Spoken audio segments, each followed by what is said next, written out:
Welcome back, everyone. This is the weekly video review for coaches and officials of the ODAC and USA South conferences. With 3 weeks left, let's put forth our best effort yet. Let's get to the clips.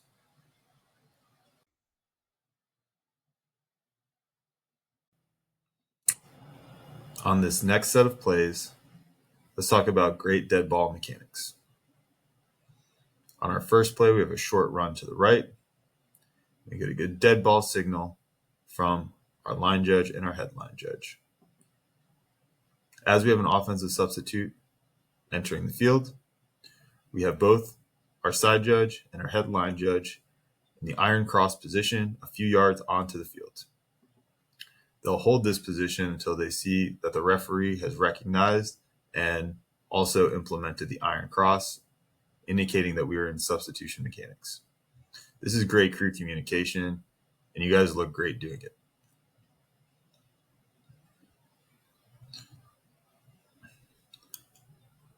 In our next play, we have a flag for holding, and we correctly kill the clock when we recognize that the play has ended, and we have a flag down on the field. Now, our umpire is going to look back towards our short wing on the chain side of the field, and they're going to walk off the penalty together. Our short wing on the near side of the field is going to hold the enforcement spot and then walk off the same penalty yardage as a triple check. This is a great job by the crew. One thing to point out on this play was that our previous spot was on the right hash, and since the foul occurred with a previous spot enforcement, we are going to return the ball to the right hash when we walk off our foul. Other than that, great job, people.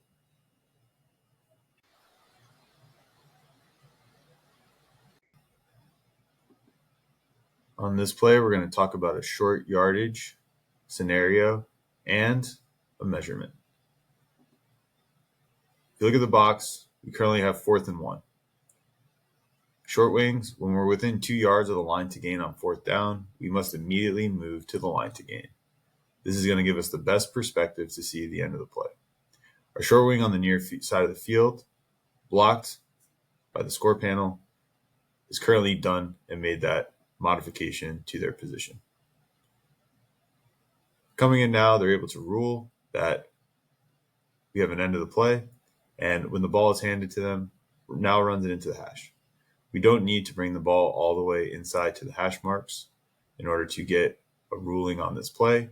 We can put the ball down immediately where the end of the run is, because if we're going to do a measurement, we can carry those chains all the way out to your position closer to the numbers on the field. Now, as the crew is ensuring that our teams back up so that we can get the chains onto the field,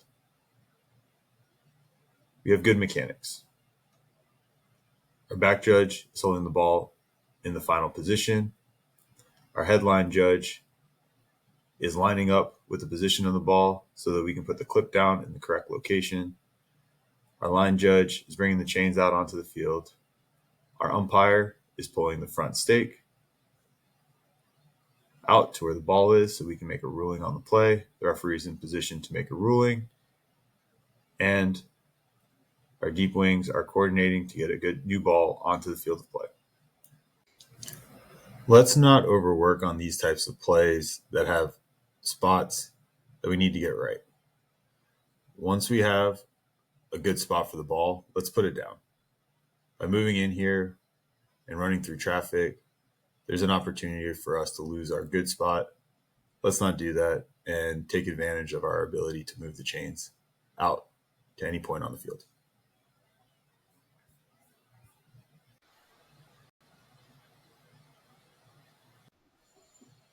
On this play, let's key the defensive end on the far side of the field. Prior to the snap, he enters the neutral zone and causes a reaction from the offensive tackle. We get flags from both the line judge and the umpire after we recognize the movement by the offensive tackle, which could be perceived as a false start. And then we see our head line judge and ultimately our umpire come in to communicate on this play. When our defender enters the neutral zone and threatens an offensive player, causing that offensive player to react, this is a foul by the defense for offsides. In our report, we should note that the defender entered the neutral zone and a threatened offensive player immediately reacted to the defender's movement into the neutral zone. When we have this too, we want to make sure we communicate. Our umpire, unaware of the position of the defensive player, needs to be brought into this conversation to ensure we don't put a false start on the offense. When we get together, let's make sure we get all this information to the referee so it can be communicated quickly and efficiently, and we can mark off 5 yards in favor of the offense.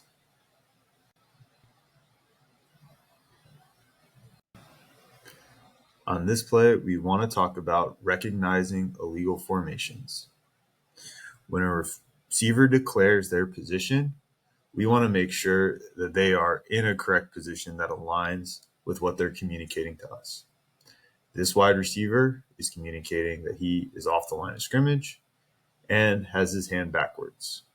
As long as this receiver is 1 yard off the line, we're going to give him what he is communicating to us. Just prior to the snap, with that receiver off the line of scrimmage and our second tight end at the bottom of the field, clearly 1 yard off the ball, we now have 5 in the backfield. Our short wing should be on the 0-2-0, communicating that we have 5 in the backfield, and we should both have a flag simultaneous with the snap, high in the air. Communication is the way to get this right. When the offensive team puts themselves in a bad position, it's not our responsibility to fix them. By throwing this flag, we're communicating to the sideline what needs to be adjusted, and they can take that information and adapt accordingly.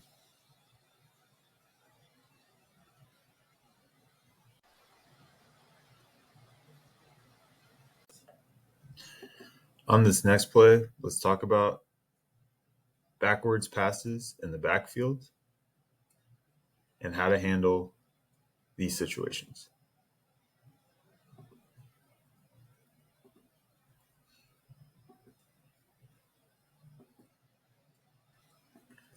On this play, our quarterback moves to the left in front of the 25-yard line. He then throws a pass backwards that lands just behind the 25-yard line. When we recognize a backwards pass in the backfield, our short wing on the side of the field, opposite of the direction the ball is thrown, typically has the best look on this play. Our short wing here punches back to signal that we have a backwards pass and that the ball should remain live. However, our short wing on the opposite side of the field sees the play differently, blows the whistle, and signals the play dead, thus taking away a touchdown opportunity for our defense. On these plays, let's try to communicate as a crew, and when in doubt, let's do as little as we can to prevent this play from working itself out. Even if you are unsure if we have a forward or backwards pass, by letting the play go on, we can always come back to the previous spot if we ultimately rule that we have a forward pass on this play. When we notice this backwards pass, short wings, let's punch back and communicate. And if we do end up blowing the whistle to kill the play, let's get together as a crew and make sure we know what happened, when it happened, and what we need to do.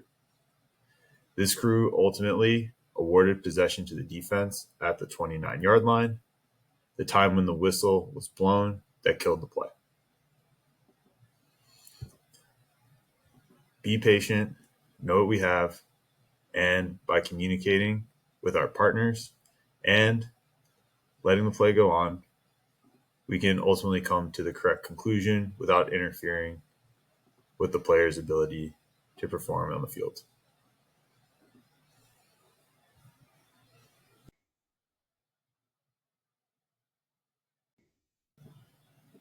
On this play, let's talk about a mechanic that can be incorporated by our deep wings when we have plays that end in the end zone. Now we have great coverage on this play. We recognize that we have a ball to the outside, and we retreat towards the goal line in anticipation for a potential touchdown. Now we're in great position. We see the whole play, but we have information we can still gather from our partners, especially when we have runners near the sideline. Before we signal touchdown, deep wings, let's look back at our short wing when we have these runs up the sideline to make sure that we have a runner that stayed in bounds the entire time. After we signal back and we confirm that the runner has stayed in bounds, we can signal a touchdown. Doing this improves our crew mechanics and ensures we don't have an inadvertent touchdown signal when really we may have a runner out of bounds.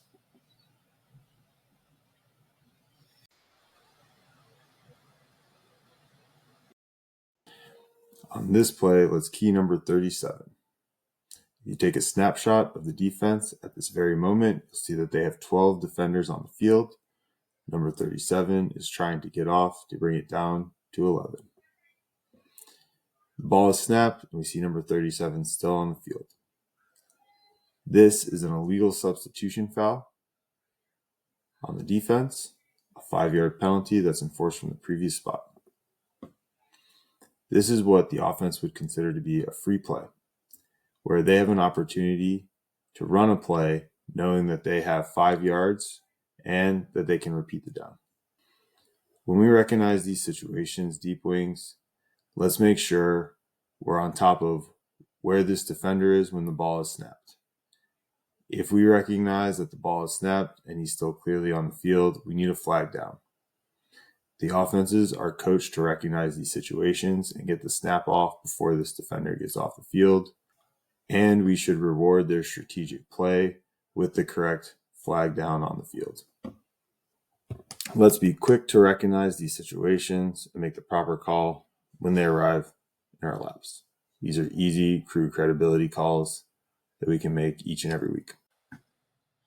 That wraps it up for the Week 8 video review.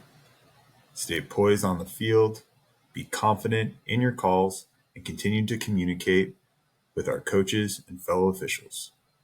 Let's have our best week yet. Good luck, everyone.